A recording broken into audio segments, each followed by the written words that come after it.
ایک دن فطرت اپنی چارپائی پر لیٹا گہری سوچ میں ڈوبا ہوا تھا کہ زبیدہ نے پھر پرانا موضوع چھیڑ دیا۔ تمہارا گریڈ کیا ہے؟ کیا مطلب؟ میرا مطلب ہے تم کس گریڈ میں نوکری کرتے ہو؟ گریڈ 1، گریڈ 2، افسر، گیزیٹڈ افسر کلاس 1، سینئر کلاس 1، یہ سارے لفظ تم نے کہاں سے سیکھ لیے؟ کب سیکھ لیے؟ میں 3 سال سے اس شہر میں رہ رہی ہوں جہاں گریڈوں کے علاوہ اور کوئی بات ہی نہیں ہوتی۔ جہاں جاتی ہوں سب عورتوں سے یہی باتیں سنتی ہوں۔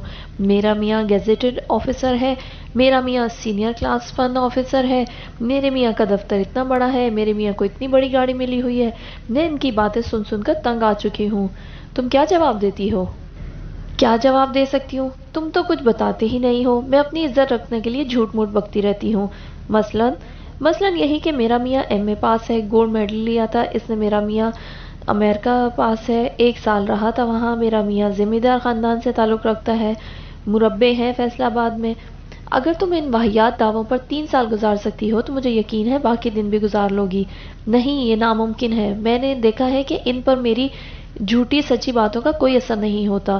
ان پر رو پڑتا ہے تو اونچے گریڈوں کا یا مال و دولت کا، اور یہ دونوں ہمارے پاس نہیں ہے۔ فطرت کے منہ کا ذائقہ یکدم زہریلا ہو گیا۔ فطرت نے زبیدہ کو تسلی دیتے ہوئے کہا، کوئی بات نہیں، تم انہیں بتا سکتی ہو کہ تمہارے میاں کے پاس تعلیم ہے، شہر میں اس کی عزت ہے، نام ہے، وہ آرٹسٹ ہے۔ میں ان چیزوں کا ان پر خاک روک ڈالوں؟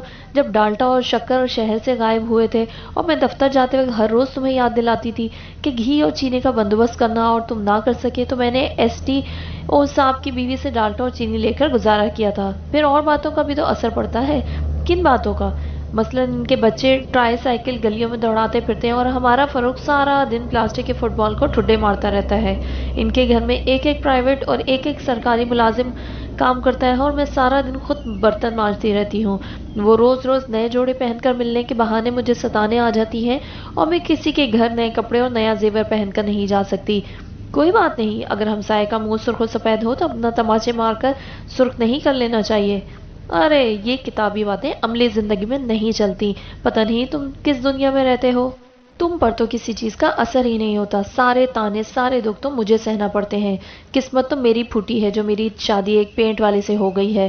میرا شوہر بھی تحصیلدار، تھانے دار، ایس ڈی او یا فارسٹ آفیسر ہوتا تو میں بھی عیش کرتی۔ میرے تو بھاگ ہی پھوٹ گئے ہیں، میں کیا کروں، کدھر جاؤں؟ یہ دنیاوی رونا روتے زبیدہ واقعی رو پڑی، آنسو بہانے لگتی اور ننھا فاروق اس کے آنسو پونچھتا ہوا توتلی زبان میں کہتا، امی امی آپ کیوں رو رہی ہیں؟ ابو نے مارا ہے آپ کو؟ ابو تھو، ابو گندے۔ فطرت نے اپنی ماں کی حمایت کرنے والے ننھے منھے فاروق کو اٹھا لیا اور اسے ہوا میں لہرا کر پیار کرنے لگا۔ پیار کے اس مرہم سے اس کے زخم وقتی طور پر چھپ تو جاتے مگر مندمل نہ ہو پاتے۔ ایک شام فطرت چارپائی پر سرہانے کی ٹیک لگا کر کتاب پڑھ رہا تھا، زبیدہ باورچی خانے میں بیٹھی کھانا پکا رہی تھی۔ اتنے میں مغرب کی اذان ہوئی۔ فطرت نے کتاب بند کر کے پوچھا، فاروق کہاں ہے؟ ہمسایوں کے گھر ٹی وی دیکھنے گیا ہے۔ ہمسایوں کے گھر ٹی وی دیکھنے؟ ہاں، کیوں جانے دیا؟ کیا کرتی؟ ضد کر رہا تھا۔ بچے آپس میں اپنے اپنے پسندیدہ ٹی وی پروگراموں کا ذکر کرتے ہیں تو، لیکن نہیں جانے دینا تھا۔ گھر میں ٹی وی نہ ہو تو میں اسے کیسے روکوں؟ وہ گھر میں نہیں، محلے میں رہتا ہے، گلی میں کھیلتا ہے، بچے باتیں کرتے ہیں، لیکن دوسروں کے گھر جا کر ٹی وی دیکھنے سے بچوں میں احساس کمتری پیدا ہو جاتا ہے۔ اگر اتنی ہی فکر ہے تو لے آؤ نا ٹی وی۔ فطرت کو وہ چند ہزار روپے یاد آئے جو اس نے 50,000 میں سے بچا کر رکھے تھے۔ ٹی وی لانا تو رنگین لانا، بڑی اسکرین والا۔ فاروق فارسٹ آفیسر کے گھر رنگین ٹی وی ہی دیکھنے کا عادی ہے، عام ٹی وی پر اسے مزہ نہیں آئے گا، ورنہ وہ black and white T V چھوڑ کر پھر پڑوسیوں کے گھر چلا جائے گا۔ فطرت ایک اور محاذ پر جنگ ہار گیا اور رنگین ٹی وی خرید لایا۔ 1 سال بعد دوسرے بچے کی پیدائش کا وقت آ گیا۔ زبیدہ نے وقت آنے سے پہلے ہی کہہ دیا تھا کہ اب میں جنرل وارڈ میں داخل نہیں ہوں گی۔ فاروق کے وقت میں نئی تھی، مجھے اسلام آباد میں عزت بے عزتی کا کوئی زیادہ پتہ نہیں تھا۔ اب میں نے سنا ہے بلکہ دیکھا ہے کہ صرف چپڑاسیوں اور کلرکوں کی بیویاں جنرل وارڈ میں بچے جنتی ہیں، افسروں اور عزت داروں کی بیگمیں علیحدہ کمرہ لیتی ہیں۔ ان پر ڈاکٹر بھی زیادہ توجہ دیتے ہیں اور ہسپتال کی نرسیں اور آیا بھی۔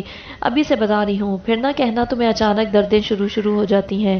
بچے کی پیدائش سے پہلے جس لیڈی ڈاکٹر کے پاس فطرت زبیدہ کو لے جاتا تھا، اسی سے اس نے کہہ دیا تھا کہ جب ہسپتال میں داخل ہونے کا وقت آئے تو برائے مہربانی کسی کمرے میں زبیدہ کو داخل کرے۔ لیڈی ڈاکٹر نے وعدہ بھی کر لیا، لیکن جب وقت آیا تو اسے الگ کمرہ نہ مل سکا۔ اسے 4 عورتوں والے ایک کمرے میں بیڈ پر لٹا دیا گیا اور اس کے ارد گرد لوہے کے ڈنڈے سے لٹکا ہوا پردہ سرکا دیا گیا۔ ان حالات میں فطرت جب بھی اسپتال جاتا زبیدہ سے کمرہ نہ لینے کا طعنہ دیتی۔ جب وہ کہتا کہ کوئی کمرہ خالی نہیں ہے تو 2 3 4 عورتوں کے نام گنوا دیتی جو اس کے بعد داخل ہوئی اور علیحدہ علیحدہ کمروں میں چلی گئیں۔ میں لیکھوں کی ماری اس پلیٹ فارم پر پڑی ہوں، آنے جانے والے مشتندوں کے راستے میں۔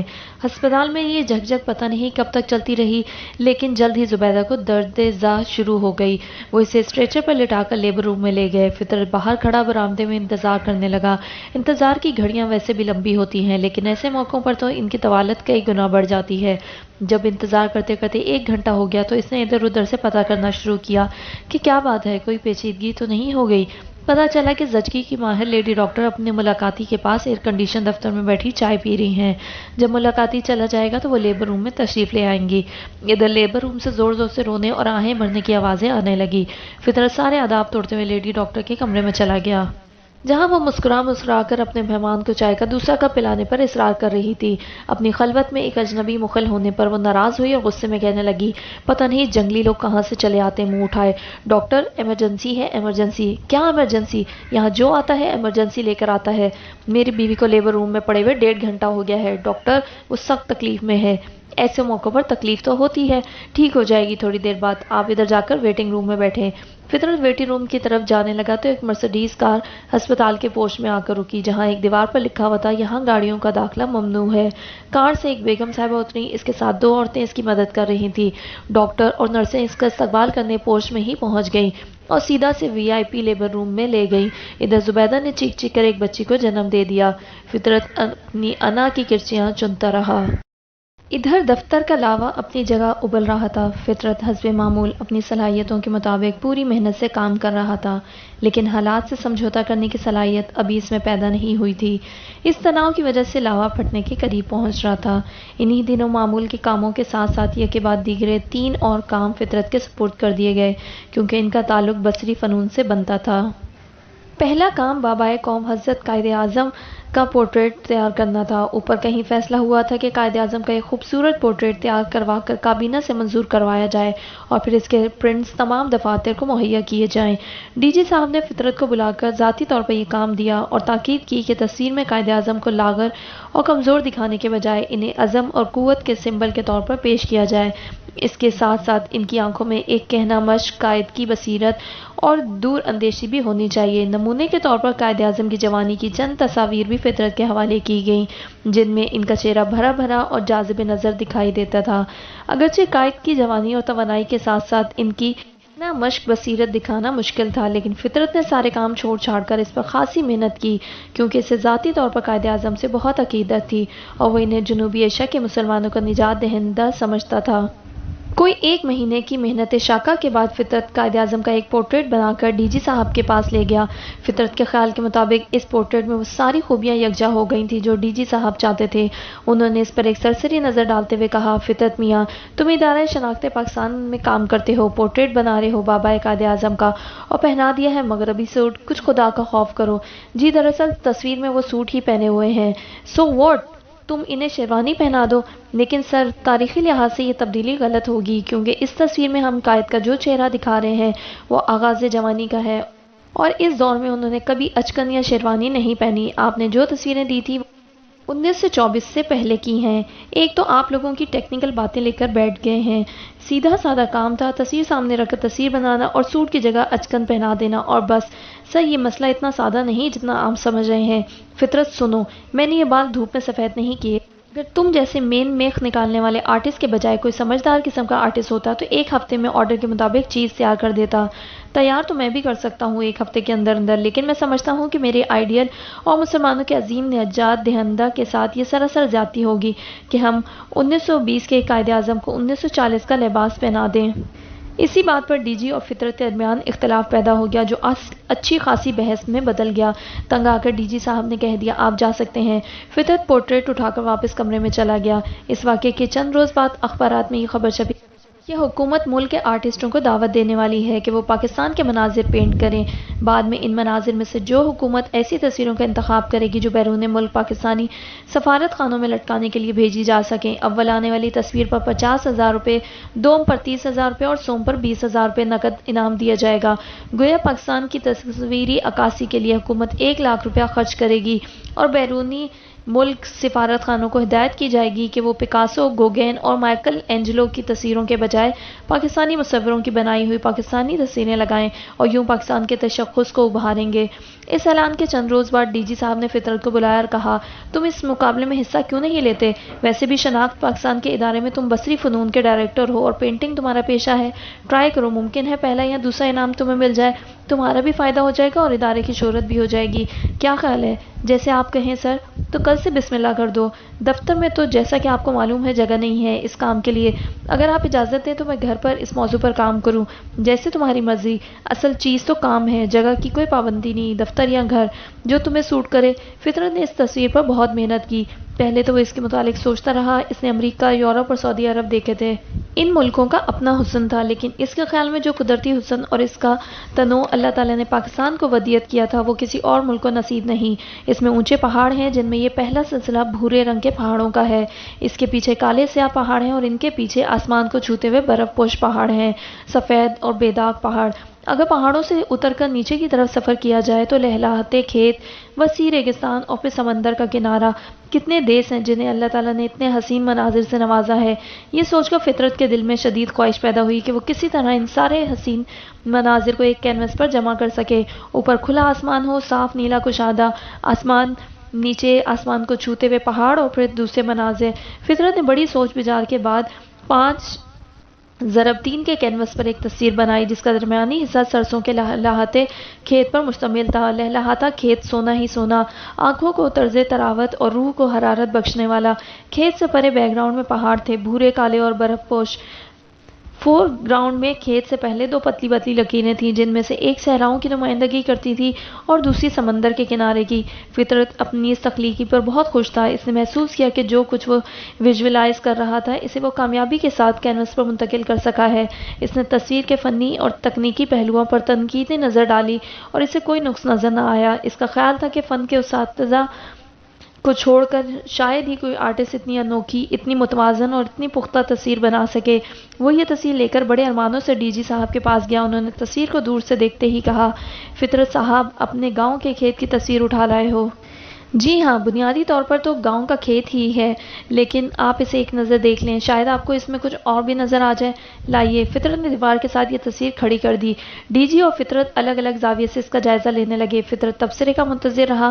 ڈی جی صاحب نے کہا، شاید 2 تبدیلیوں کے بعد یہ تصویر مطلوبہ معیار پر پوری اتر سکے۔ جی، وہ کون سی؟ پہلی بات تو یہ ہے کہ اب سرسوں پاکستان کے پرنسپل کراپ نہیں رہی، اس کی جگہ کاٹن نے لے لی ہے، جن کی بیرون ملک بہت مانگ ہے۔ تم نے سنا ہوگا کہ ہم لاکھوں کا کاٹن ہر سال برآمد کرتے ہیں۔ اگر تم سرسوں کے پیلے پھول ہٹا کر کپاس کی سفید پٹیاں بنا دو تو شاید اس تصویر کو دیکھ کر بعض ممالک کاٹن کے مزید آرڈر بھیج دیں۔ اس تصویر میں دوسری کمی یہ ہے کہ اس سے یہ پتہ نہیں چلتا کہ ہم دقیانوسی طریقوں کو چھوڑ کر میکانائزڈ فارمنگ اپنا چکے ہیں۔ اگر تم کھیت کے درمیان میں بجلی کا کھمبا، کشادہ سی سڑک یا جاپانی ٹریکٹر دکھا دو تو یہ تصویر اپ ٹو ڈیٹ ہو جائے گی، ورنہ موجودہ حالات میں تو یہ تصویر تقسیم ہند سے پہلے کی لگتی ہے۔ Don't you agree? یہ تبصرہ سن کر فطرت کا دل جل کر راکھ ہو گیا۔ اس نے کسی قسم کی وضاحت کے بغیر تصویر اٹھا لی اور باہر آ گیا۔ ڈی جی صاحب کی آواز آئی، اگر میری ہدایت کے مطابق تم اس تصویر پر نظر ثانی کر لو تو تمہیں پہلا یا دوسرا انعام دلوا دوں گا۔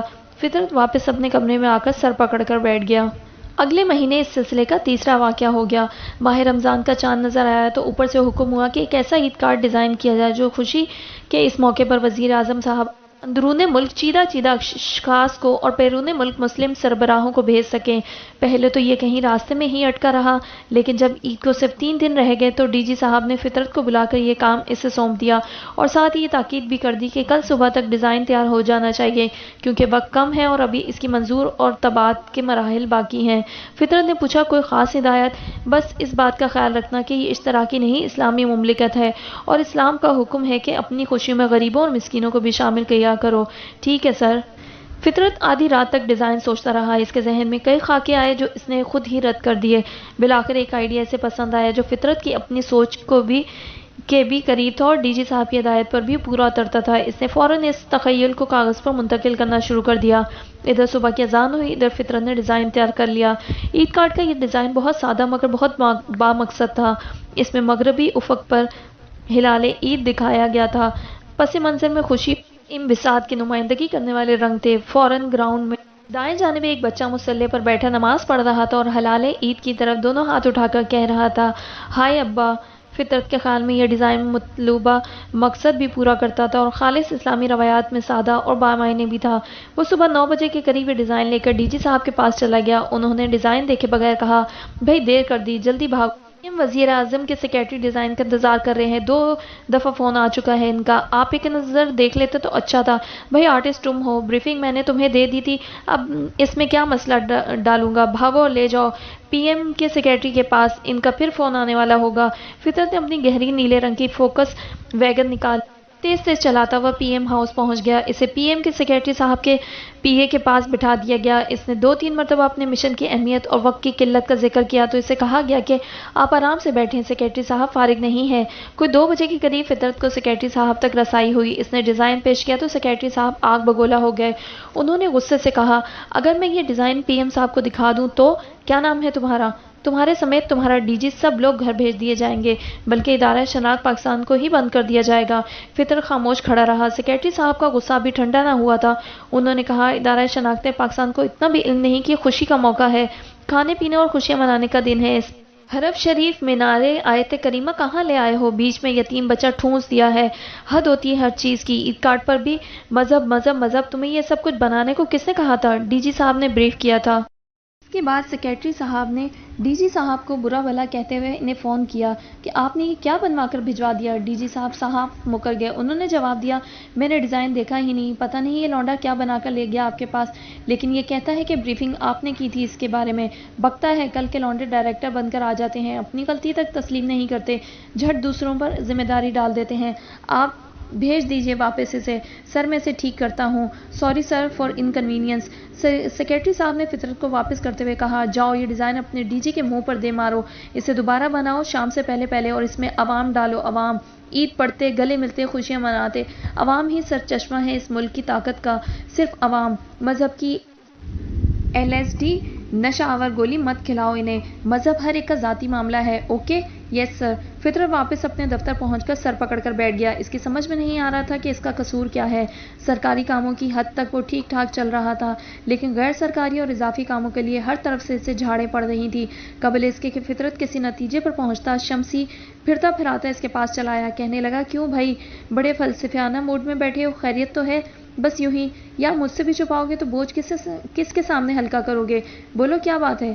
شمسی، تم نے بچپن میں آٹا پیسنے کی چکی دیکھی ہوگی جس کی چمنی کے ساتھ ایک ڈبہ بندھا ہوتا ہے، اور جب چکی چلتی تھی تو اس ڈبے میں پھک پھک کی تیز آواز نکلتی تھی۔ ہاں، یہ ہمارے بچپن کا عام سین تھا۔ اور تم نے اینٹوں کے بھٹے کی چمنی بھی دیکھی ہوگی جو چپ چاپ آسمان کی طرف منہ اٹھائے دل کا غبار دھوئیں کی شکل میں اوپر پھینکتی رہتی ہے۔ ہاں، ایسی چمنیاں اسلام آباد کے ارد گرد بھی نظر آتی ہیں، لیکن تم کہنا کیا چاہتے ہو؟ میں محسوس کرنے لگا ہوں کہ میں ایک ایسی چمنی میں بدل گیا ہوں جو نہ آٹا پیسنے والی چکی کی طرح پھک پھک کر سکتی ہے اور نہ بھٹے کی چمنی کی طرح دھواں باہر پھینک سکتی ہے۔ بس ہر شے اندر ہی اندر، ہر غم اندر، ہر اندھو اندر، سہتے رہو، سلگتے رہو، مگر بولو مت، کہو مت۔ لیکن فطرت، یہ صرف تمہارا مسئلہ تو نہیں، یہ تو ہر انسان کا مسئلہ ہے۔ اپنے اپنے حالات میں، اپنی اپنی جگہ ہر شخص تنگ ہے، پریشان ہے، اداس ہے۔ میں کب کہتا ہوں کہ میں اس عذاب میں تنہا ہوں یا صرف میرے اندر جہنم دھک رہا ہے؟ میں تو زندگی کے بارے میں عام بات کر رہا ہوں۔ تمہیں یوں محسوس نہیں ہوتا کیا؟ ہوتا ہے، میں بھی بنیادی طور پر آرٹسٹ ہوں، لیکن مجھے عملی زندگی کا آغاز کیے 10 سال ہو گئے ہیں۔ میں اپنا رویہ خاصی حد تک بدل چکا ہوں، بہت آرام سے ہوں۔ ہاں، لاہور میں پروفیسر سعید بھی یہی مشورہ دیتے تھے۔ میں ان کے کہنے پر کچھ عرصہ گاؤں بھی چلا گیا تھا تاکہ ہنگاموں سے دور آ کر اندر کی بتی کو گل کر دوں، ضمیر کے کیڑے کو مسل دوں، لیکن میرے اندر کوئی ایسی شے ہے جو مجھے مسائلیت یا کمپرومائز کرنے نہیں دیتی۔ میں اس بے نام، بے نشان، بے وجود شے کی تشریح نہیں کر سکتا۔ میں اس کا نام لے کر اس کی شناخت بھی نہیں کر سکتا، لیکن کچھ ہے، اسے تخلیقی آگ کہہ لو، اسے آرٹ سے میری کمٹمنٹ کہہ لو، اس ضمیری کہ یہ چبھن سمجھ لو، اسے انا یا عزت نفس کہہ لو، کچھ بھی نام دے لو، لیکن ایک تڑپ ہے، ایک لگن ہے، ایک آگ ہے جو مجھے سرنڈر کرنے نہیں دیتی۔ پتہ نہیں کیوں مجھے محسوس ہوتا ہے کہ اگر میں نے سرنڈر کر دیا تو میری پیدائش کا مقصد فوت ہو جائے گا، مشیت الہی کی نفی ہو جائے گی، میرا وجود ختم ہو جائے گا۔ یہ سب باتیں اپنی جگہ صحیح ہیں، لیکن یاد رکھو تم ایک بیوی کے شوہر اور 2 ننھے بچوں کے باپ ہو۔ تمہاری کچھ ذمہ داریاں ہیں جنہیں پورا کرنے کے لیے تم نے زندہ رہنا ہے، نوکری کرنا ہے۔ وہ تو میں کر رہا ہوں، اسے نوکری کرنا کہتے ہیں؟ ڈی جی صاحب سے تمہاری لڑائی، ڈی جی صاحب سے تمہاری انبن، باس کا بھتیجا پینٹ کرے اور تم فتویٰ دے دو کہ اسے پینٹنگ کی ابجد نہیں آتی، وزیر اور سیکرٹری کا بھتیجا بھیجا ہوا امیدوار ملازمت کے لیے آیا اور تم سب کو ٹیسٹ میں فیل کر دو، باس تمہیں آرٹ کونسل کی تقریر لکھنے کو کہے اور تم انکار کر دو۔ یہ نوکری کرنے کے طریقے ہیں؟ ٹھیک ہے شمسی، انہوں نے مجھے نکالنا ہے تو نکال دیں، تنگ کرنا ہے تو کر لیں، لیکن میں ٹین کے خالی کھمبوں کو صرف اس لیے سلام نہیں کر سکتا کہ وہ قد میں مجھ سے اونچے ہیں۔ جوں جوں دفتری اور گھریلو محاذ پر دباؤ بڑھتے گئے، فطرت اپنا زیادہ سے زیادہ وقت اپنے پرائیویٹ اسٹوڈیو میں گزارنے لگا، جس میں لکھنے پڑھنے کی ایک میز اور اس کے ساتھ ایک کرسی پڑی تھی۔ پینٹ وغیرہ رکھنے کے لیے ایک الگ میز نما پھٹا رکھا تھا جس پر کچھ تازہ اور کچھ سوکھے پینٹ پڑے تھے۔ پینٹ کی چھوٹی موٹی ٹیوبز بھی اس پر پڑی تھیں۔ بیک وقت الگ الگ ایزل پر 2-3 کینوس رکھے تھے جن پر فطرت کام کر رہا تھا۔ اس کے علاوہ کتابوں کی ایک الماری جس کے نیچے کے 4 شیلف کتابوں سے بھرے ہوئے تھے، اور اوپر والے شیلف میں کینوس کا کپڑا، فریم کی لکڑی کی پھٹیاں اور کچھ رنگ اور برس رہے تھے، اور کچھ برش بھی پڑے تھے۔ اسٹڈی ٹیبل کے دراز میں وہ ٹیپ ریکارڈر تھا جو فطرت نے فیصل آباد والی جائیداد فروخت کرنے کے بعد خریدا تھا۔ وہ رات کو پینٹ کرتے کرتے جب تھک جاتا، یا تو کوئی کتاب نکال کر پڑھنے لگتا یا پھر کیسٹ لگا کر اپنی پسند کا کوئی مغموم گانا یا غزل سننے لگتا۔ وہ زیادہ پریشان ہوتا تو ایک علیحدہ کیسٹ میں اپنی پریشانیاں ریکارڈ کرتا جاتا تاکہ اس کا اپنا بوجھ ہلکا ہو جائے اور کسی دوسرے شخص کو پتہ نہ چلے۔ وہ عموماً ٹیپ ریکارڈر اور کیسٹ وغیرہ دراز میں رکھ کر تالا لگا دیا کرتا تھا۔ اسی اسٹوڈیو میں سردیوں کی لمبی راتوں میں اس نے ایسی بہت سی تصویروں پر کام کیا جو ایک عرصے سے اس کے ذہن میں کلبلا رہی تھیں۔ کچھ زبانہ طالب علمی کے وقت کی تصویریں تھیں جو وہ ایم اے کے امتحان کے لیے بنانا چاہتا تھا اور نہ بنا سکا تھا۔ کچھ پاکستان کے حوالے سے اس کے مشاہدات اور احساسات کا نچوڑ تھا۔ کچھ ان گوالوں، بھنگیوں، جھگیوں کی تصویریں تھیں جو سیلاب میں بہہ گئی تھیں، اور کچھ وہ تصویریں جو اس نے پاشا صاحب کی اشتہاری مہم کے لیے سوچی تھیں لیکن پاشا صاحب سے لڑائی کی وجہ سے نامکمل رہ گئی تھیں۔ ایک دن حسب معمول وہ رات کے کھانے کے بعد اپنے اسٹوڈیو میں چلا گیا۔ سردیوں کی رات تھی اور گھر میں صرف ایک ہیٹر تھا جو اس نے زبیدہ اور بچوں کی سہولت کے لیے بیڈ روم میں لگا دیا تھا، اور خود کمبل کی بکل اوڑھ کر پینٹ کرنے کے ارادے سے علیحدہ کمرے میں آ گیا تھا۔ لیکن زبیدہ عمر کے ایسی دور میں تھی جب اسے ہیٹر کے بجائے فطرت کی زیادہ ضرورت تھی۔ فطرت اسٹوڈیو میں کرسی پر بیٹھا کچھ سوچ رہا تھا۔ اس کا پینٹ کرنے کا طریقہ بھی عجیب و غریب تھا۔ پہلے وہ ایزل پر خالی کینوس سجا کر اسے غور سے دیکھتا رہتا، سوچتا رہتا، تصویر کے خد و خال اپنے ذہن میں واضح کرتا رہتا، اور پھر پینسل یا برش استعمال کیے بغیر خیالی تصویر کو خیالیوں ہی خیالوں میں کینوس پر منتقل کرنے لگتا، اور جب اس کے خیال کے مطابق تصویر کا واضح حلیہ کینوس پر ابھرنے لگتا تو وہ پینسل یا برش لگا کر اس تصویر کو نمایاں کر دیتا۔ یوں ایک دفعہ آؤٹ لائن یا خاکہ تیار ہو جاتا تو پھر چھوٹی چھوٹی جزیات بھر کر وہ رفتہ رفتہ تصویر کو مکمل کرتا رہتا۔ فاروق اور ہنا گرم کمرے میں سو گئے، لیکن زبیدہ کو نیند نہیں آ رہی تھی۔ وہ بیڈ روم سے نکل کر اسٹوڈیو میں آ گئی اور فطرت کو یوں خیالوں میں محو دیکھ کر کہنے لگی، اتنے چپ چپ کیوں ہو؟ کیا مجھے چپ رہنے کا بھی حق نہیں؟ یہ فکرہ زبیدہ کے صرف کے اوپر سے گزر گیا۔ اس نے کہا، تم سے ایک ضروری بات کرنا تھی۔ فطرت نے خیالوں کی پوٹلی الگ رکھ کر کہا، جی فرمائیے، کیا حکم ہے؟ مجھے فرمائیے فرمائیے والا مذاق اچھا نہیں لگتا۔ میں یہ کہنے آئی تھی کہ انگلش اسکول میں فاروق کے داخلے کا کیا ہوا؟ بتا تو چکا ہوں کہ وہ وہاں داخل نہیں ہو سکتا۔ کیوں؟ وہ ان کے ٹیسٹ میں فیل ہو گیا ہے۔ پہلی جماعت بلکہ کچی پہلی کی بات ہے، فیل پاس کا تو چکر ہے۔ رضوی صاحب، رحیم صاحب، طفیل صاحب، نیازی صاحب، کیا ان سب کے بچے عالم فاضل ہیں جو داخل ہو گئے؟ سفارش چلتی ہے، اوپر سے ٹیلی فون آیا اور بچے داخل ہو گئے۔ تمہارا تو روب ہی کوئی نہیں۔ میں اپنے بچے کو یوں گلیوں میں کھلنڈرا بنتے نہیں دیکھ سکتی۔ یعنی سارے محلے کے بچے جائیں انگریزی اسکول میں اور میرا فاروق جائے ٹاٹ والے اسکول میں؟ میں یہ بے عزتی برداشت نہیں کر سکتی۔ اس میں بے عزتی کی کوئی بات نہیں، بے عزتی کی بات ہے۔ تمہیں تو ادیبوں اور آرٹسٹوں کے ساتھ گھومنے پھرنے کے سوا کوئی کام ہی نہیں۔ تمہارے اندر تو غیرت ہی مر گئی ہے۔ میری طرح محلے میں رہو، لوگوں سے ملو تو پتہ چلے کہ دنیا کہاں سے کہاں پہنچ چکی ہے۔ سب کے گھروں میں گیس کے ہیٹر ہیں، بیٹھک میں الگ، سونے کے کمرے میں الگ۔ عورتیں گرم کوٹ اور قیمتی شالیں لے کر پھرتی ہیں، اور میں 2 گرم چادروں میں پچھلے 3 سالوں سے گزارا کر رہی ہوں. میں تو گھر سے باہر بھی نہیں نکل سکتی. کیوں؟ ایک ہی گرم چادر اوڑھ کر میں کتنی مرتبہ کسی کے گھر جا سکتی ہوں؟ اتنا بھی نہیں کرتے کہ ہر مہینے ایک آدھ شال ہی خرید دیا کرو. زبیدہ کیا کہہ رہی ہو؟ گھر کا سارا بجٹ تمہارے سامنے ہے. ہر مہینے نئی شال کے لیے پیسے کہاں سے آئیں گے؟ ہاں، ان نیلے پیلے رنگوں، لکڑی کے پھٹوں، کینوس کے کھردرے کیلوں اور دوسری اللہ بلا کے لیے تمہارے پاس پیسے نکل آتے ہیں، لیکن بیوی کی چادر کے لیے تمہارے پاس کچھ نہیں. یہ اللہ بلا چھوڑ دوں؟ فطرت نے کہا. ضرور چھوڑ دو. جب سے آئے ہو تمہاری ایک تصویر بھی تو نہیں بکی. کبھی اجد صاحب کو پیش کر دی، کبھی کمال صاحب اٹھا کر لے گئے، کبھی کسی کو خوش کر دیا، کبھی کسی کو. بس ایک بیوی بیچاری ہے جس کی خوشی کا تجھے کوئی خیال نہیں. تو چھوڑ دوں یہ سب کچھ؟ میں تو یہی کہنے آئی تھی کہ تم نے گھر میں ایک کمرہ خواہ خراب کیا ہوا ہے. کوئی مہمان آ جائے تو چارپائی بیٹھک میں ڈالنی پڑتی ہے. کہو تو کل یہ سب کچھ اٹھا کر ذمہ دار کو دے دوں اور صفائی کر کے اپنی شادی والا نواڑی بیگ پلنگ یہاں بچھا دوں. فطرت کے اندر ایک زبردست ابال آیا. زبیدہ، خدا کے لیے کچھ خیال کرو. میرے لیے باہر بہت دباؤ ہے. تم اس گھر کو تو پریشر کوکر نہ بناؤ. اس گھر کی قسمت میں پریشر کوکر کہاں؟ میں تو گاؤں میں بھی گیلی لکڑی پھونکتی رہی، یہاں بھی مٹی ہانڈی میں ڈوئی چلاتی رہتی ہوں. کوکر ہو تو میرا کام کتنا آسان ہو جائے. پیدا کا یہ رویہ فطرت کو پاگل بنانے کے لیے کافی تھا، لیکن وہ ہر بات سہ گیا. اس نے حسب معمول کمبل کی بکل ماری، کانوں کے گرد مفلر لپیٹا اور آدھی رات کو اسلام آباد کی سنسان سڑکوں پر نکل گیا. زبیدہ کو پتا تھا کہ وہ گھوم پھر کر رات کے کسی نہ کسی حصے میں یا صبح تک واپس آ جائے گا، اس لیے اس نے یوں اچانک باہر نکل جانے پر اسے نہ پہلے کبھی ٹوکا تھا اور نہ آج روکا. فطرت اپنے غم اپنی بکل میں چھپائے موسم سرما کی ٹھنڈی رات کو اسلام آباد کی سڑکوں پر پھرتا رہا اور صبح کی اذان سے ذرا پہلے گھر واپس آ گیا. ایک دن اچانک فیصل آباد سے فطرت کا پرانا کلاس فیلو نواز پہنچ گیا، جو اس کے ساتھ کافرستان بھی جا چکا تھا اور فطرت کے قریبی دوستوں میں شمار ہوتا تھا. فطرت اسے خندہ پیشانی سے ملا، اس کی خاطر تواضع کی، اسے اپنے پاس ٹھہرایا اور اس کے آنے کا مقصد پوچھا تو اس نے کہا، یار سچ پوچھو تو آیا تو کام سے ہی ہوں. ہاں ہاں کہو. یار تمہیں معلوم ہے نا کہ ہمارا ٹرانسپورٹ کا کاروبار ہے، آج کا نہیں کئی سالوں سے ہے، لیکن اب سرگودا ڈویژن میں نئے ڈی آئی جی ٹریفک آئے ہیں. میری سمجھ میں نہیں آتا کہ یہ شخص چاہتا کیا ہے. ہم نے ہر طرح اس سے خوش کرنے کی کوشش کی ہے، لیکن وہ کسی طرح قابو نہیں آتا. مسئلہ کیا ہے؟ مسئلہ یہ ہے کہ ہماری جو گاڑی اڈے سے نکلتی ہے فٹ چالان کر دیتا ہے. وہ ہر وقت کہاں ہوتا ہوگا؟ اس نے خود چالان کیا کرنا ہے؟ اس کے چمچے ہیں، ایس ایس پی ٹریفک ہے، ٹریفک انسپکٹر ہے، ٹریفک سارجنٹ ہے، پتہ نہیں کیوں وہ سب ہمارے پیچھے پڑ گئے ہیں.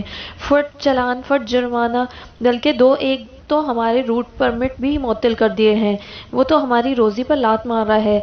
میرے لائق کیا حکم ہے؟ بس یار، اونچی جگہ پر بیٹھے ہو، اسلام آباد میں رہتے ہو، کوئی ٹیلی فون وغیرہ کھڑکاؤ، تارے ہلاؤ، اس الو کے پٹھے کو ایسی ڈانٹ پلواؤ کہ چھٹی کا دودھ یاد آ جائے اسے. فطرت سوچ میں پڑ گیا. اس نے اپنا دماغ ہر طرف دوڑایا، لیکن اسے کوئی دوست یا واقف کار نظر نہ آیا جس سے وہ یہ کام سونپ سکے. اسے کہا، یار نواز، تم پہلی دفعہ کام لے کر آئے ہو اور وہ بھی ایسا جس کا تعلق وفاقی حکومت سے نہیں صوبے سے ہے. ہاں تو لاہور آئی جی پولیس کو ایک فون یہاں سے چلا جائے تو ڈی آئی جی سیدھا ہو جائے گا. لیکن یار برا نہ ماننا، سچی بات یہ ہے کہ میرے واقفوں میں ایسا کوئی شخص نہیں جو میرے کہنے پر آئی جی کو لاہور فون کر سکے. نواز مایوس ہو کر واپس فیصل آباد چلا گیا. کچھ دنوں بعد فطرت کا سب سے گہرا دوست ارشد پہنچ گیا. دونوں بڑی تپاک سے ملے، بیتے دنوں کا ذکر کرتے رہے، مشترکہ دوستوں کی موجودہ مصروفیات کے بارے میں باتیں ہوتی رہیں. جب تمہیدی گفتگو ختم ہو گئی تو ارشد نے کہا، پچھلے دنوں نواز یہاں سے ہو کر گیا تھا. اس نے بتایا کہ تم نے اس کے لیے بڑی کوشش کی، لیکن اس کا کام نہیں ہو سکا کیونکہ اس کا تعلق صوبائی حکومت سے تھا، اور تم نے کہا تھا کہ اگر وفاقی حکومت میں یعنی اسلام آباد میں کوئی کام ہو تو تم مدد کر سکتے ہو. خیر میں نے یہ تو نہیں کہا تھا، لیکن تم بتاؤ کیا کام ہے؟ پارٹنر، تمہیں پتہ ہے ہمارا ٹیکسٹائل کا بڑا پرانا کاروبار ہے. ہمارے پاس جو ایکسپورٹ لائسنس ہے اس کے تحت ہم صرف 2 کروڑ روپے کا مال ہر سال برآمد کر سکتے ہیں.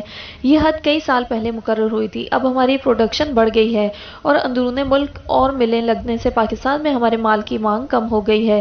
ہم چاہتے ہیں کہ یا تو 2 کروڑ کی حد بڑھا کر 5-7 کروڑ روپے کر دی جائے، یا ہماری ایک علیحدہ چھوٹی سی فرم ہے، اس کا نام ایک علیحدہ ایکسپورٹ لائسنس مل جائے. بلکہ یہ ہو جائے تو یہ زیادہ اچھا ہے، تاکہ اگر کسی مرحلے پر کسی وجہ سے ایک لائسنس منسوخ ہو جائے تو کاروبار بالکل ہی ٹھپ نہ ہو جائے. فطرت نے ارشد کے مسئلے میں گہری دلچسپی لی، رات کو اپنے گھر ٹھہرایا اور اگلے روز اسے اپنی فوکسی میں بٹھا کر اپنے ساتھ دفتر میں لے گیا۔ اس نے ارشد کے سامنے کئی لوگوں کو فون کیے جو اس کے خیال میں اس بارے میں مدد کر سکتے تھے، لیکن کسی نے خاص پرواہ نہ کی۔ دراصل فطرت کی واقفیت بھی زیادہ تر ادیبوں، شاعروں اور مصوروں سے تھی جو اس میدان میں بالکل کورے تھے۔ ارشد دفتر میں بیٹھا چائے اور سگریٹ پیتا رہا اور فطرت کی کوششوں کا جائزہ لیتا رہا۔ جب 1 گھنٹے کی مسلسل کوشش کے بعد فطرت نے ہار مان لی تو ارشد نے کہا، کوئی بات نہیں یار، تم نے کوشش تو کی، میرے لیے یہی بہت ہے، تھینک یو۔ وہ بھی واپس فیصل آباد چلا گیا اور نواز کی طرح پھر فطرت سے کبھی نہ ملا۔ اس طرح فطرت کے جو بھی پرانے دوست کسی نہ کسی کام کے سلسلے میں اس کے پاس آئے، مایوس ہو کر چلے گئے۔ کچھ تو کام ہی ناجائز ہوتے تھے جن میں فطرت ہاتھ نہیں ڈالنا چاہتا تھا، اور جن جائز کاموں کے لیے وہ کوشش کرتا تھا اس میں بھی ناکام ہو جاتا تھا۔ رفتہ رفتہ اس کے پرانے احباب میں یہ تاثر عام ہو گیا کہ فطرت کسی کا کام نہیں کرواتا، فضول آدمی ہے، بیکار ہے، مغرور ہے۔ پرانے دوستوں کے کٹ جانے سے فطرت کے گرد تنہائی کا شور اور شدید ہو گیا۔ اسلام آباد میں فطرت کا حلقہ احباب زیادہ وسیع نہ تھا۔ مقامی یونیورسٹی کے 2-3 استاد کسی تقریب میں اس کے واقف بن گئے تھے۔ ایک آدھ ادبی محفل میں چند ایک ادیبوں، شاعروں سے تعارف ہو گیا تھا، اور بس دفتری حوالے سے اس کے پاس عموماً مقامی نو عمر فنکار اس امید پر آتے رہتے تھے کہ شاید کبھی فطرت کی وساطت سے انہیں سرکاری سرپرستی مل جائے، کسی وقت میں نام پڑ جائے یا کمرشل پینٹنگ کا کوئی چھوٹا موٹا کام مل جائے۔ ان معدودِ چند دوستوں کے بارے میں بھی فطرت کے اعلیٰ افسروں کا رویہ خاصا مخاصمانہ تھا۔ وہ نہیں چاہتے تھے کہ فطرت فنی، ثقافتی یا ادبی حلقوں میں مقبول ہو جائے۔ چنانچہ جو ہی 2-4 احباب ملنے کو آتے، ڈی جی صاحب یا ڈی ڈی جی صاحب کی گھنٹی بجتی، فوراً چپڑاسی آ کر پیغام دیتا، صاحب بلا رہے ہیں۔ وہ یوں اسے بلا کر بلا وجہ اپنے سامنے بٹھا لیتے اور لایعنی قسم کے سوال پوچھنے لگتے جن کی فوری طور پر کوئی اہمیت نہیں ہوتی تھی، مثلاً یہ کہ 3 سال پہلے آڈٹ ٹیم نے جو اعتراض کیا تھا وہ بعد میں طے ہو گیا تھا یا نہیں، سنا ہے عنقریب ایک غیر ملکی ثقافتی وفد پاکستان آنے والا ہے، شاید وہ ہمارے ادارے میں بھی آ جائے، اس لیے ہمیں اس کے متعلق کچھ نہ کچھ سوچ رکھنا چاہیے، یا سنا ہے آج کل بڑے بڑے افسروں کو تحفہ تصویریں پیش کر رہے ہو، کافی اچھی پی اے کر لیتے ہو، لیکن دفتر کا بھی خیال رکھا کرو، اسٹیشنری کی ڈیمانڈ دے دی ہے آپ نے اگلے سال کے لیے۔ 1-2 دفعہ اس عمل کے خلاف فطرت نے آواز بھی اٹھائی، لیکن بے سود، ہر بار اسے یہی جواب ملتا، ڈیوٹی از ڈیوٹی۔ فطرت کسمسا کر رہ جاتا، ملاقاتی دفتر میں بیٹھ بیٹھ کر چلے جاتے، اور جو ہی وہ گیٹ سے باہر نکلتے فطرت کے باس فطرت کو فارغ کر دیتے۔ بظاہر یوں معلوم ہوتا تھا کہ فطرت میں قوت برداشت بہت ہے، وہ وزیر اعظم کے سیکرٹری کی جھاڑ سے لے کر زبیدہ کی تلخ باتوں تک ہر چیز سہ رہا تھا، لیکن در حقیقت ایسا نہ تھا۔ ایک ایک تلخ تجربہ اس کی رگ رگ میں سرایت کر جاتا، ایک ایک صدمہ گھن کی طرح اس کے اندر چمٹ جاتا، ایک ایک دھچکا اسے جھنجھوڑ کر رکھ دیتا۔ یہ سب غم، یہ سب اندو، یہ سب صدمے اس کے اندر بڑھتے رہے، اور یوں اس کے اندر ایک آتش فشاں پلتا رہا۔ فطرت نہ آٹا پیسنے والی چکی کی طرح صدائے احتجاج بلند کر سکتا تھا اور نہ بھٹے کی چمنی کی طرح بھڑاس نکال سکتا تھا۔ اس کا واحد ذریعہ اظہار اس کے کینوس سے، جن پر وہ اپنا سارا غصہ اتار لیتا تھا۔ انہی دنوں بزم احباب اسلام آباد کے زیر اہتمام ایک ادبی تقریب ہوئی تو حسب معمول فطرت بھی وہاں جا نکلا۔ اس کے پہنچنے سے پہلے کیف جہلمی اپنی غزل پیش کر چکے تھے اور اب پروفیسر شعیب صدیقی اپنا افسانہ پیش کرنے والے تھے۔ فطرت بھی 40-50 سامعین میں جا کر بیٹھ گیا اور غور سے افسانہ سننے لگا۔ افسانے کی بنیادی کہانی ایک مرکزی کردار کے نام کے گرد گھومتی تھی جس کا نام مراد تھا۔ بچپن میں مراد کی ماں فوت ہو گئی تو اس کے ذمہ دار باپ نے دوسری شادی کر لی۔ گھر میں روپے پیسے کی کوئی کمی نہ تھی، لیکن ملک صاحب کی دوسری شادی مراد ماں اور باپ دونوں کی شفقت سے محروم ہو گیا۔ وہ ستیلی ماں کے رویے سے اتنا تنگ آیا کہ وہ گھر سے بھاگ گیا۔ پھر باقی افسانہ ان تھپیڑوں پر مبنی تھا جو زندگی کے راستے پر مراد سہتا رہا، کبھی کسی گھٹیا ورکشاپ میں مستری کے پاس، کبھی منڈی میں مزدور کے طور پر، کبھی بسوں کے اڈے پر کلینر کی حیثیت سے، اور کبھی اخباروں کے دفتر کے روپ میں۔ جب اس افسانے پر بحث شروع ہوئی تو زیادہ تر شرکاء نے افسانے پر بحث کرنے کے بجائے پروفیسر صدیقی کے نظریات پر تبصرہ کرنا شروع کر دیا۔ وہ اس بات کو بالکل نظر انداز کر گئے کہ مراد شعیب صدیقی کا دوسرا نام نہیں ہے۔ شعیب خالق ہے اور مراد اس کی تخلیق ہے۔ وہ مراد کے حوالے سے معاشرتی حالات کی عکاسی کرنا چاہتا ہے، نہ کہ کسی فلسفے یا نظریے کا پروپیگنڈا۔ بزم احباب کے آداب کے مطابق پروفیسر شعیب صدیقی بحث میں حصہ نہیں لے سکتے تھے، لہٰذا وہ چپ بیٹھے سنتے رہے، حتیٰ کہ ناقدین اکثریت نے تقریر سے متفقہ طور پر فیصلہ دے دیا کہ پروفیسر صدیقی اشتراکی خیالات کا مصنف ہے جو مراد جیسے کردار کی اوٹ میں نظریہ پاکستان اور نظریہ اسلام کے خلاف نفرت پھیلانا چاہتا ہے۔ ایسے لوگ ملک و قوم کے لیے عظیم خطرہ ہیں اور ہماری قوم سو رہی ہے۔ وہ نہیں سمجھتی کہ آستین کے یہ سانپ اعلیٰ درسگاہوں میں گھسے بیٹھے ہیں اور نئی نسلوں کے ذہن خراب کر رہے ہیں۔ اگرچہ فطرت اس قسم کی بحث میں عموماً حصہ نہیں لیتا تھا، لیکن وہ شعیب صدیقی کے ساتھ یہ زیادتی ہوتے دیکھ کر خاموش نہ رہ سکا۔ اس نے کہا، صاحب صدر، میں 2 نکات آپ کی خدمت میں پیش کرنا چاہتا ہوں۔ ایک یہ کہ ہمیں فکشن کو بطور فکشن دیکھنا چاہیے۔ ہر افسانے کا یا ہر مرکزی کردار افسانے کے مصنف کا عکس نہیں ہوتا۔ ہمارے ہاں یہ بڑا افسوسناک رجحان بڑھ رہا ہے کہ ہم افسانوی کردار کو اس کے خالق کا ہمزاد سمجھ کر ادیب کے خلاف فتویٰ دینے لگتے ہیں، حالانکہ ہر افسانہ اپنے خالق کو آٹو بایوگرافی نہیں ہوتی۔ اگر ہم نے اس تمیز کو ملحوظ نہ رکھا تو ادیبوں کے دلوں میں اتنا خوف بیٹھ جائے گا کہ وہ تخلیق سے تائب ہو جائیں گے۔ جناب والا، میرا دوسرا نقطہ یہ ہے کہ انسان بڑی کمپلیکس چیز ہے۔ فکری اور جذباتی لحاظ سے اس کا کیمیائی تجزیہ نہیں کیا جا سکتا۔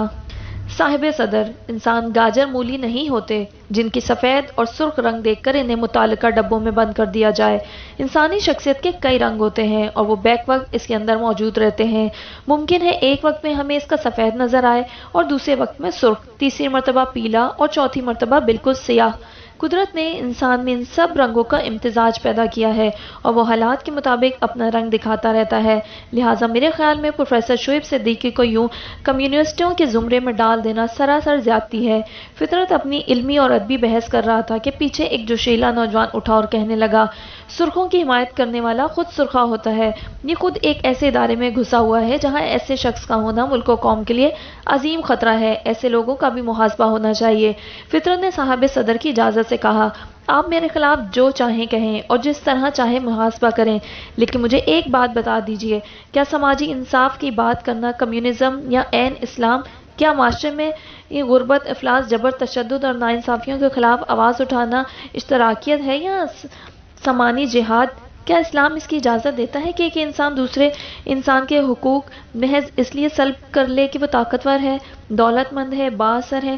کیا اسلام اس بات کی اجازت دیتا ہے کہ معاشرے کا ایک طبقہ تو گڑیوں کی شادیوں پر لاکھوں روپے خرچ کر دے اور دوسری طرف غریب کی بچیاں جہیز کے انتظام میں پوری ہو جائیں؟ کیا وہ واقعی اسلام کی خدمت ہے کہ ہم خود صاحب نصاب ہونے کے باوجود زکوٰۃ و عشرہ ادا نہ کریں لیکن دوسروں پر کفر کے فتوے صادر کرتے رہیں؟ صاحب صدر، میرے خیال میں ہمیں یہ احتیاط کرنی چاہیے کہ ہماری سماجی بھلائی کی ہر کوشش کو کمیونزم یا اشتراکیت کے کھاتے میں نہ ڈالیں، کیونکہ اسلام خود سماجی انصاف کا دین ہے۔ اس سے بڑھ کر انسانی بہبود کا کوئی اور نظریہ حیات سامنے نہیں آیا اور نہ ہی انشاءاللہ آئے گا۔ اس لیے جذبات میں آ کر ہمیں اپنے دین کی اچھائیاں دوسروں کی جھولی میں نہیں ڈالنی چاہیے اور پروفیسر شعیب صدیقی جیسے ادیبوں کو یوں کھڑے کھڑے دوسرے کیمپ میں نہیں پھینکنا چاہیے۔ اگرچہ کئی اور حضرات اس بحث میں حصہ لینے کے لیے پر توڑ رہے تھے، لیکن صاحب صدر نے وقت کی کمی کا بہانہ کر کے محفل برخاست کر دی۔ فطرت نے ادارہ شناخت پاکستان میں اپنی نوکری کا سب سے بڑا فائدہ یہ اٹھایا کہ وہ خود اپنی تخلیق کی پیاس کو بجھانے کے لیے جو تصویریں پینٹ کرنا چاہتا تھا وہ اس نے مکمل کر لی۔ اس نے مختلف موضوعات پر کل 30 کینوس تیار کیے، لیکن جن تصویروں کو وہ اپنے فن کی معراج سمجھتا تھا وہ 8-9 کینوس تھے۔ کینوس نمبر 1، یہ تصویر جو قیام پاکستان کے حوالے سے تقسیم ہند کے ایک دردناک منظر پر مبنی تھی، دراصل 4 مختلف مناظر پر مشتمل تھی جس میں انتقال آبادی کی داستان پیش کی گئی تھی۔ داستان مختصراً یہ تھی کہ مشرقی پنجاب کا ایک گھرانہ جس میں میاں بیوی، ان کے والدین اور ایک نوزائیدہ بچہ شامل تھا، نئے وطن کی طرف روانہ ہوا۔ اس گھر کی ایک کتیا جس نے ابھی چند روز پہلے بچے دیے تھے ان کے ساتھ چل پڑی۔ کتیا کے بچے یک کے بعد دیگرے راستے میں رہ جاتے ہیں، لیکن کتیا دودھ سے بھرے ہوئے تنوں سمیت اپنے مالکوں کے ساتھ چلتی رہتی ہے۔ وہگا کے پاس رات کے دن ان پر حملہ ہوتا ہے، سارا خاندان راستے سے ہٹ کر جھاڑیوں میں پناہ لیتا ہے، لیکن حملہ آور تعاقب کر کے ان سب کو موت کے گھاٹ اتار دیتے ہیں۔ نوزائیدہ بچہ بے ہوش ہو کر زمین پر گر جاتا ہے اور جنونی لوگ اسے مردہ سمجھ کر چھوڑ جاتے ہیں۔ رات کی تاریکی میں کتیا اگلے پنجوں پر بیٹھ کر اس بچے پر پہرا دیتی رہتی ہے۔ آدھی رات کے بعد جب بچہ ہوش میں آتا ہے تو بھوک سے بلبلا کر بند آنکھوں کے ساتھ ماں کے دودھ کے لیے ہاتھ پاؤں مارنے لگتا ہے۔ اچانک اس کا ہاتھ کتیا کے تھنوں پر پڑتا ہے جو گرم گرم بھی تھے اور دودھ سے لبریز بھی۔ بچہ رینگ کر ان تھنوں تک پہنچتا ہے اور بھوک اور پیاس سے مجبور ہو کر کتیا کا دودھ پینے لگتا ہے۔ کتیا مدافعت نہیں کرتی اور یوں نئی مملکت کا نوزائیدہ شہری کتیا کے دودھ کے سہارے زندگی میں سے اپنا رشتہ قائم رکھنے میں کامیاب ہو جاتا ہے۔ کینوس نمبر 2، یہ تباہی کا ایک منظر ہے جو رات کے وقت پینٹ کیا گیا ہے۔ سارا میدان لٹی پٹی کٹی پھٹی لاشوں سے اٹا پڑا ہے۔ مرد، عورتیں، بچے سفید رنگین اجلے اور میلے کپڑوں میں، مردہ انسان، نہ کوئی مارنے والا اور نہ دفنانے والا، صرف مردے ہی مردے، بے ہنگم، بے ترتیب، نہ فرد جرم کا نشان، نہ قاتل کا کھوج، نہ مصنف، نہ گواہ، موت اور صرف موت۔ اس منظر کا واحد تماشائی تاروں بھرا آسمان، جس کی نگاہیں کرنوں کی شکل میں نیچے اترتی ہیں اور لاشوں پر منجمد ہو جاتی ہیں۔ کینوس نمبر 3، چھوٹی سی دکان پر ایک بڑائی کام کر رہا ہے۔ اس کی سیٹ ایک کھڑکی کے نیچے واقع ہے، جہاں وہ گرمیوں سردیوں میں بھٹی کے سامنے بیٹھا لوہے کو ٹانکے لگاتا رہتا ہے۔ کھڑکی جس میں شیشہ لگا ہوا ہے مستقل طور پر بند رہتی ہے اور سردیوں میں اس سے سورج کی روشنی چھن چھن کر آتی ہے اور بڑھئی کی نیم مردہ جسم کو تقویت پہنچاتی ہے۔ لیکن گرمیوں میں سورج کی کرنیں ظالم کے نیزے کی طرح اس پر برستی ہیں، لیکن وہ بھٹی کے سامنے بیٹھا کام کرتا رہتا ہے۔ اس کے جسم کی جلد متواتر مشقت کی وجہ سے پھٹ چکی ہے، جیسے پانی کا جوہر خشک ہونے کے بعد جگہ جگہ سے پھٹ جاتا ہے۔ جس ترتیب سے اس کی جلد پر لکیریں نظر آ رہی ہیں، اسی ترتیب سے کھڑکی کے شیشے میں دراڑیں پڑ جاتی ہیں۔ کیوں؟ تصویر وضاحت نہیں کرتی؟ کینوس نمبر 4، نسبتاً بہت بڑا کینوس ہے، جس کے ایک کنارے سے لے کر دوسرے کنارے تک عوام ہی عوام ہے، جنہوں نے سندھی، پنجابی، بلوچی، پختون اور بنگالی لباس پہن رکھا ہے، لیکن سب ایک ہی فریم میں یکجا ہیں۔ ان کے پاؤں، ٹانگیں، بازو، ہاتھ، سر اور گردن صاف نظر آتے ہیں، لیکن چہروں کی جگہ خالی ہے۔ چہرے کا فریم یا چوکھٹا موجود ہے، لیکن اس پر سفیدہ لگا ہوا ہے، بے رنگ، بے نام، بے نشان، طاقت کا سرچشمہ عوام۔ کینوس نمبر 5، ایک دیہاتی گائے کا دودھ دھو رہا ہے۔ گائے نہایت لاغر اور پتلی دبلی ہے۔ اس کی ہڈیاں صاف نظر آ رہی ہیں، جیسے ایک عرصے سے اس کو چارہ نصیب نہیں ہوا، لیکن کسان اس کی اگلی اور پچھلی ٹانگوں کو علیحدہ علیحدہ جکڑ کر اس کے تھن نچوڑنے کی کوشش کر رہا ہے، لیکن اس کے گھٹنوں میں اٹکی ہوئی لوہے کی بالٹی خالی ہے۔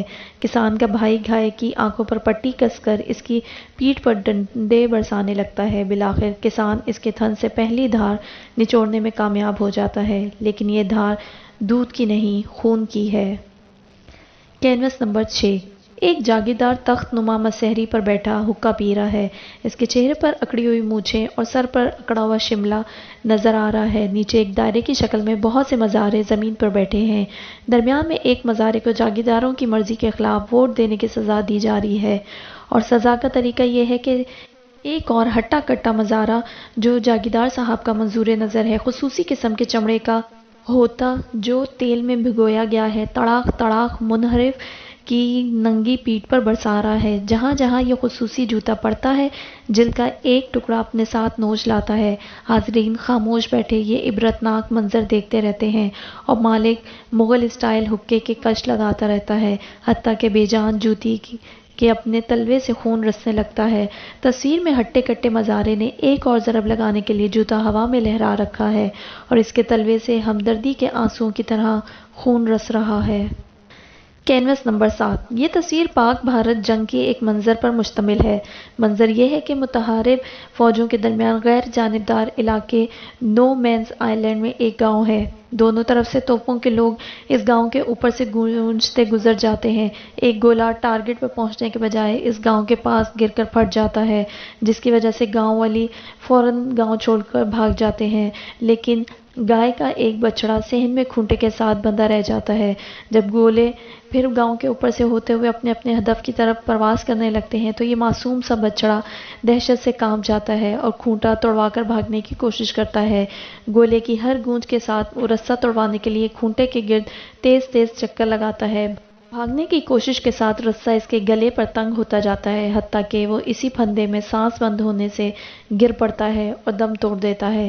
ادھر اسی دن سیز فائر کا اعلان ہو جاتا ہے۔ کینوس نمبر 8، یہ ایک اجتماعی قبر ماس گریو کا منظر ہے، جس پر بلڈوزر سے تازہ تازہ مٹی ڈالی گئی ہے۔ اسی رات تیز بارش ہونے کی وجہ سے مٹی بیٹھ گئی اور قبر کی کچی مٹی میں شگاف پڑ گیا ہے، جس کی وجہ سے لاشوں کی بدبو کتوں کو اپنی طرف کھینچنے لگتی ہے۔ کتوں نے صرف 2-4 پاؤں مارے تو کسی کے منہ میں قمیص کی آستین آ گئی، کسی کے حصے پاؤں کا انگوٹھا آ گیا، یا چوڑیوں والی کلائی اور مہندی لگا زنانہ ہاتھ باہر آ گیا۔ کتے یہ ہاتھ جھنجھوڑنے اور کاٹ کھانے کے بجائے چھوڑ دیا اور منہ پھیر کر چلے گئے۔ پتہ نہیں لاشیں کھا کھا کر اس کا پیٹ بھر گیا تھا یا وہ مہندی لگا مقصوم زنانہ ہاتھ دیکھ کر شرما گیا تھا، حالانکہ تھا وہ کتا ہی۔ Canvas number 9۔ یہ کینوس اس دور کے جشن آزادی کی عکاسی کرتا ہے جب ملک میں ہر طرف ترقی اور خوشحالی کا ڈھنڈورا پیٹا جا رہا تھا، خوشیوں کے ترانے گائے جا رہے تھے۔ 14 اگست کو سارے ملک میں قومی پرچم لہرائے گئے تھے اور رات کی جگہ جگہ چراغاں کیا گیا تھا۔ اس موقع پر ایک اپاہج کوڑی نے بھی جشن آزادی منایا۔ گھر والے بند دکانوں کے تھڑے پر ایک ریڑھی پر بٹھا گئے تھے، اس کے سامنے 2 انچ موم بتی جل رہی تھی اور ساتھ ریڑھی کے کنارے پر کاغذ کا چھوٹا سا ہلالی پرچم تنکے کے سہارے کھڑا تھا۔ جشن آزادی کا رونق دیکھنے والے لوگ اس کے پاس سے خوش خوش گزر جاتے تھے، غبارے اڑاتے، آئس کریم کھاتے، کاروں میں لگے ہوئے کیسٹ سے قومی ترانے سنتے۔ کوڑی اپنے موم اور اپنے جھنڈے کے ساتھ انہیں دیکھتا رہتا۔ باقی کیس 22 تصویریں وہ تھی جو وہ وقفاً بناتا رہا تھا، اب اس نے انہیں حسب ضرورت ری ٹچ یا فنش کیا۔ یہ تصویریں مختلف مناظر کی عکاسی کرتی تھیں، مثلاً میکلڈ روڈ پر فرنیچر سے لدا ریڑھا دھکیلنے والا مزدور، سواریوں کے بوجھ سے گر کر مرنے والے تانگے کا گھوڑا، نئی بستی کے باسی، کچی اینٹیں ڈالنے والے کنبے، جھگی کے سامنے بیٹھ کر نشہ کرنے والا بھنگی اور خانہ بدوشوں کی زندگی کے عکس شامل تھے۔ 3 تصویریں وہ بھی تھیں جو اس نے 3Ds کے پادشاہ صاحب کے لیے شروع کی تھیں لیکن انہیں پسند نہیں آئی تھیں۔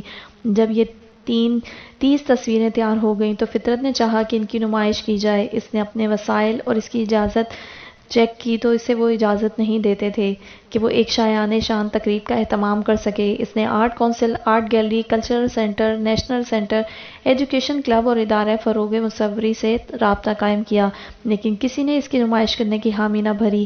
1-2 آدمیوں نے کچھ دلچسپی ظاہر کی لیکن تصویریں دیکھ کر پیچھے ہٹ گئے۔ فطرت مایوس نہیں تھا، اسے یقین تھا کہ اگر وہ تمام تر رکاوٹوں کے باوجود اپنی مرضی کے چند کینوس بنانے میں کامیاب ہو گیا ہے، انشاءاللہ ان کی نمائش کا بھی اہتمام ہو جائے گا۔ کب، کہاں، کس کے ذریعے، اس کا اسے علم نہ تھا، لیکن اللہ پر اس کا یقین کامل تھا۔ فطرت نے یہ تصویریں دسمبر میں مکمل کر لیں۔ اس کی خواہش تھی کہ کسی نہ کسی طرح ان کی نمائش کا اہتمام اس کی 33ویں سالگرہ پر ہو جائے جو جنوری میں پڑتی تھی، لیکن کوشش کے باوجود ایسا نہ ہو سکا۔